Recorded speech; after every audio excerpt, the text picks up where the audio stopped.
ಬೆಂಗಳೂರು ಅಂತಾರಾಷ್ಟ್ರೀಯ ಪ್ರದರ್ಶನ ಕೇಂದ್ರದಲ್ಲಿ ನಿನ್ನೆ software technology park of India ವತಿಯಿಂದ 2 ಮಹತ್ವದ ಕಾರ್ಯಕ್ರಮಗಳನ್ನು ಆಯೋಜಿಸಲಾಗಿತ್ತು.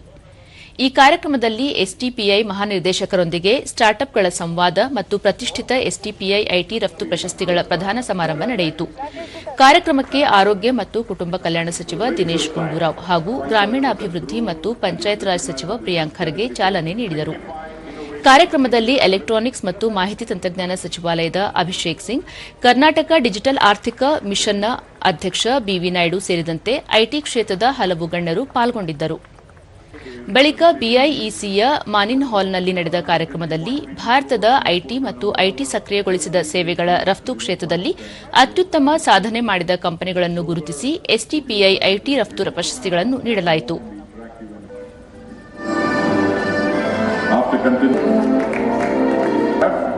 The official photographers are here. You will definitely get the congratulations to Sharjah Research. And we now move on to the... Thank you, sir. ಸಚಿವ Dinesh Gundu Rao, IT ಕ್ಷೇತ್ರ ರಾಜ್ಯಕ್ಕೆ ಆದಾಯದ ಜೊತೆಗೆ ರಾಜ್ಯದ ಜನರಿಗೆ ಹೆಚ್ಚು ಉದ್ಯೋಗ ಅವಕಾಶಗಳನ್ನು ಸೃಷ್ಟಿ ಮಾಡುತ್ತಿದೆ.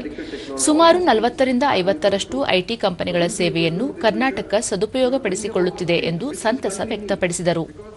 So much of disparity. There's still so much of things, opportunities which people cannot get because they're not able to access it. So to get that access, whether it's education, health, or learning, and everything, that's why I think these high-end technologies will be able to transform, the way things are happening right now.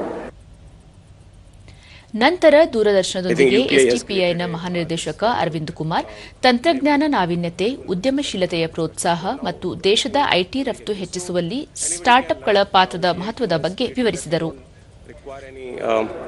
Knowledge of the computer, you don't require to know Pascal, C or Photon. If you know the better use of the AI, you can, and you have the idea, you can create the product.